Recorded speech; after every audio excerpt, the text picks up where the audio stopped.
T'es-tu déjà demandé pourquoi certaines portes restent fermées?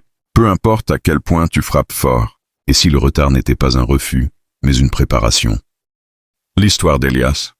Dans un petit village tranquille vivait un jeune homme nommé Elias. Il rêvait de grandeur, de sortir sa famille de la pauvreté, de bâtir quelque chose qui lui survivrait. Mais son voyage ne commença pas avec des applaudissements. Il commença dans le silence, des années d'attente où rien ne semblait bouger. Elias travaillait sans relâche son art, la sculpture sur bois. Chaque matin, il transformait des blocs de bois en meubles, espérant voir arriver des clients. Mais jour après jour, personne ne remarquait son travail. Les autres se moquèrent de lui. Pourquoi perds-tu ta vie? Va chercher un vrai travail. Il voyait ses amis réussir rapidement dans les affaires, gagner de l'argent, être reconnu, tandis que lui luttait pour vendre ne serait-ce qu'une seule chaise. Son cœur s'alourdissait. Il priait.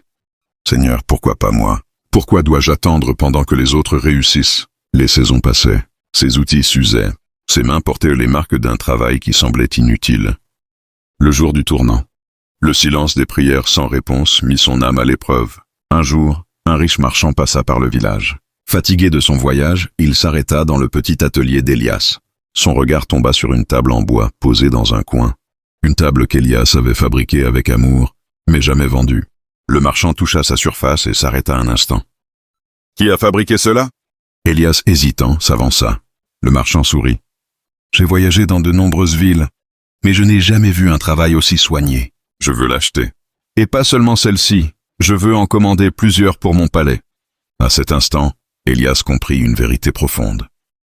Et le temps d'attente n'était pas perdu. Les années d'attente n'avaient pas été vaines. Chaque sculpture ignorée, chaque prière silencieuse, chaque lutte cachée, avait fait de lui un maître de son art. La vie d'Elias changea. Son nom se répandit bien au-delà du village. Ce qui autrefois paraissait un retard se révéla être un temps divinement parfait. S'il avait réussi plus tôt, il n'aurait pas été prêt. Mais parce qu'il avait enduré l'attente, il était préparé quand la bonne opportunité arriva. La leçon spirituelle. La vie a ses saisons. Il y a un temps pour semer et un temps pour récolter, un temps pour être caché et un temps pour briller. Quand les portes ne s'ouvrent pas immédiatement, cela ne veut pas dire que tu as été oublié. Cela peut simplement signifier que la saison n'est pas encore arrivée. L'arbre ne porte pas de fruits à chaque saison. La rivière ne déborde pas chaque jour. Et ta vie aussi suit un rythme, réglé par la sagesse parfaite de Dieu. Alors, si tu traverses une période d'attente, ne désespère pas. Chaque moment te prépare à quelque chose de plus grand. Le jour viendra où ce qui était caché sera révélé, où ta fidélité sera récompensée, où ta patience prendra tout son sens. La vérité à retenir.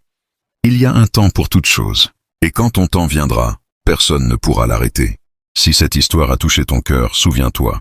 Tu n'es pas en retard. Tu n'as pas pris de retard sur ta vie. Tu es exactement au bon moment dans le plan de Dieu. Reste fidèle, et ta saison viendra. Abonne-toi pour plus d'histoires inspirantes, qui fortifient ta foi et te rappellent que le timing de Dieu est toujours parfait.